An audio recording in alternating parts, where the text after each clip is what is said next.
नमस्कार। हमारे साथ आज हमारे माननीय हाईकोर्ट नैनीताल के वरिष्ठ अधिवक्ता श्रीमान एमसी पंजी हैं, जो शुरुआत से ही 2018 से इस कुंदन सिंह केस में एमिकस क्यूरी रहे और लगातार कर्मचारी हितों के लिए इस केस को देखते रहे और न्याय दिलाते रहे। आज इसी सिलसिले में उत्तराखंड उपनल संविदा कर्मचारी संगठन बनाम आनंद वर्धन अवमानना लगी थी, जिसमें काफ़ी अच्छी चर्चा रही और जिसमें हमारे अधिवक्ता महोदय ने भी कोर्ट को बहुत सारी चीज़ें बताई। अब मैं अधिवक्ता महोदय से ही जानना चाहता हूं कि आज कर्मचारियों के हित में क्या कोर्ट ने कहा और क्या उम्मीद अब कर्मचारियों के लिए जगी है। सर। देखिए, ऐसा है कि आज माननीय न्यायालय ने अवमानना याचिका पे सुनवाई करते हुए जो न्यायालय के समक्ष हमारी प्रार्थना थी कि लगभग 1 साल इस कंटेम्प्ट याचिका को लंबित होते हुए हो गया है और गवर्नमेंट एक के बाद दूसरे बहाने पे टाइम पे ले रही है। कोई भी 3 डायरेक्शंस थे, तीनों डायरेक्शंस में से एक भी कंप्लाई नहीं हुआ है। तो मुख्य स्थायी अधिवक्ता आज अपीयर हुए थे। माननीय न्यायालय द्वारा उनसे प्रिसाइसली पूछा गया कि भाई आपने इसकी कंप्लाइंस क्यों नहीं करी है, तीनों की आप ये बताइए। तो उनका केवल एक घुमाने का अपनी तरफ से प्रयास था कि जी ऐसा कोई डायरेक्शन नहीं है। जब माननीय न्यायालय ने कैटेगोरिकली पूछा, उन्होंने कहा भाई जो फर्स्ट डायरेक्शन था जिसमें लिखा था कि उपनल एम्प्लॉई को आपको रेगुलाइज करना है फेज मैनर में एज पर the scheme frame time to time. अब आप बताइए कि वो अगर वो कह रहे हैं कि नहीं साहब स्कीम नहीं थी, तो उसने कहा क्या आपने कोई ऑर्डर पास किया? आपको ऑर्डर पास करना चाहिए, आपने कोई नहीं पास किया, तो आपके पास कोई एक्सक्यूज नहीं है कि आप उसको पॉलिसी मैटर कह के टाल सकें।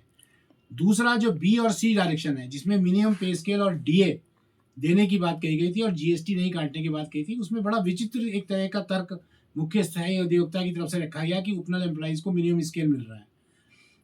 जब उनको बताया गया कि ये उनको मिनिमम स्केल नहीं मिल रहा है, उनको जो उपनल के लिए जो निर्धारित रेट है वो आप देते हैं, जबकि मिनिमम पे स्केल विद डियरनेस अलाउंस है और जीएसटी का। तो न्यायालय द्वारा इस पे तत्काल संज्ञान लिया गया और आर्डर में भी लिखाया गया ये एक विलफुल मतलब ये जानबूझकर की गई अवमानना है और ये उनसे अपेक्षा की गई कि आपको इसमें कुछ फर्दर करना नहीं, आपको इसको लागू करना है।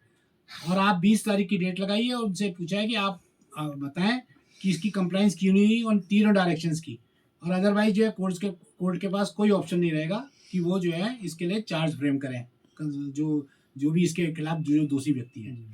तो आज माननीय न्यायालय के आदेश से, उनके रुख से आज एक आशा हमारे अंदर भी जगी है कि न्यायालय का आदेश जो है ये इसका लागू होगा और आशा है कि हम ये जो हमारी राज्य सरकार के जो अधिकारी हैं इन लोगों को सद्बुद्धि आएगी और ये तत्काल कम से कम आज उत्तराखंड राज्य जो 25 साल होने जा रहा है, तो उसमें जिन लोगों ने इतने सालों से जो ये काम कर रहे हैं, हाँ एक उनको जो है उनका लाभ मिलेगा।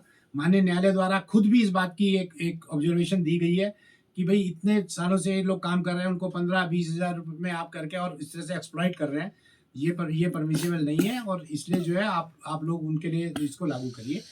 तो आशा करते हैं आप लोगों का जो संघर्ष है, आप लोगों का जो लड़ाई जिसको आप लोगों ने यहाँ तक पहुँचाया है और ये बिल्कुल अपने अंजाम पे जाएगी। और एक बात और कहना चाहेंगे, हमारे माननीय मुख्य स्थायी अधिवक्ता द्वारा स्वयं माननीय न्यायालय के सामने कह दिया है कि हमारा रिव्यू डिसमिस हो गया है, तो अब हमें कुछ कहने की जरूरत नहीं है आगे जिसे कहना चाहिए। तो आशा करते हैं कि अब माननीय जो हमारे यशस्वी मुख्यमंत्री जो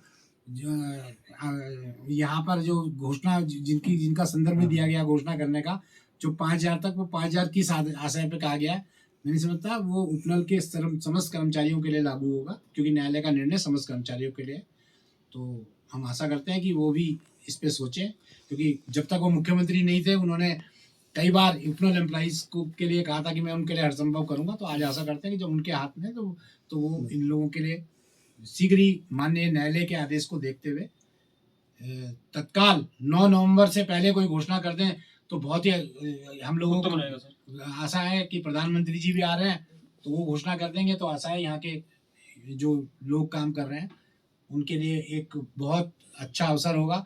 और माननीय न्यायालय के संज्ञान में ये भी लाया गया कि जो लोग काम कर रहे हैं उनको आप निकाल दे रहे हो, तो उन्होंने उस पर भी जो है न्यायालय ने ये ऑब्जर्वेशन दिया है तो ये सब बातें हम न्यायालय के समक्ष आएंगी तब आपको बता दें। बहुत बहुत धन्यवाद धन्यवाद सर। सर। हेलो।